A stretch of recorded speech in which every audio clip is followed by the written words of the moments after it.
meekee geerarure himinaan jettu meekee odeessi anoo maalanimaa feelamee gubadheera kaa feelamee gubadheera diitu ijoollee ishee jaabir diitu ijoollee ishee qaadam diitu ijoollee ishee qaadam tuulaa diitu ijoollee jaarraa abbaa gadaa diitu jirra eessa jirti takbiirtaan dhageessisime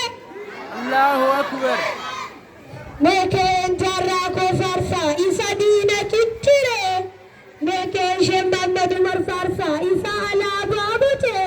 meekeen ishee Bakrii koo faarsaa isa qubee bute meekeen ishee Mahammad Rashaad faarsaa isa quraana hiike meekeen ishee Musaa faarsaa ishee Musaa su'aalaa sanii isa aqiidaa kaayanii isa aqiidaa kaayanii Mansabe Oromoo koo yaa abbaa biyya saba koo yaa abbaa biyya gaachana keetiin faaya lola keetiin fardaa eeboo keetiin dharaa tanaaf harkaan kannine diina ittiin boonii gaachana kee ittiin boonii eeboo kee jaarraa abbaa gadaa durraa dhaalte bakar waaree durraa dhaalte maaliif ittiin of qaanfataa bii qaroomte jettee Allahu Akbar الله أكبر الله أكبر الله أكبر ما شاء الله ما شاء الله يا لبيكو يا لبي دردا يا سبقا يا سبا دردا سيكني السيكني أرمي تفسود التبني سيكني سيكني الله أكبر تفسود التبني أرمون بلي سما فرقا فرقا kita gabrummaa buqqisuuf wal jaare kontii afaan madaafaa cuqqaale hin fudhatus gabrummaa bilisummaa malee wayyaa yaa jaarraa dubbatti ani oromoodha na godhaa jettee sodaachifte diinaa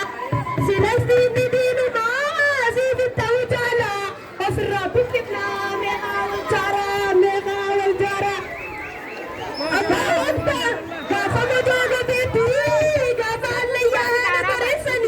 Oromoo ajjeesanii itti hoflan ta'anii Oromoo maal godhe maal gochuu dibire maaliif ajjeesanii ummanni badaansanii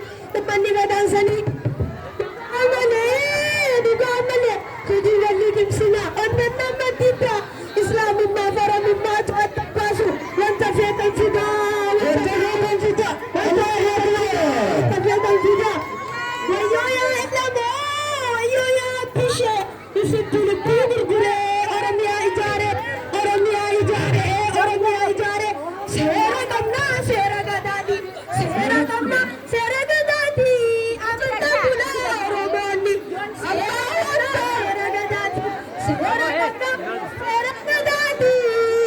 mallattoo teenyaa bilisummaanii dhiigaan jaaramtee Oromiyaanii hinduu gabduu barqawweeni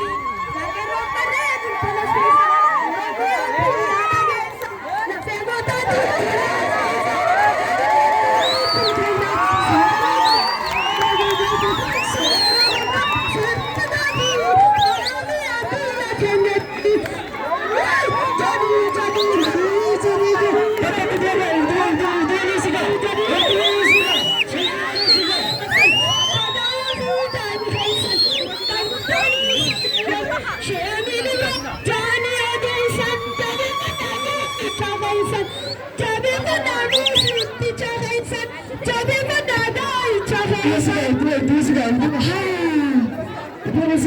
This guy,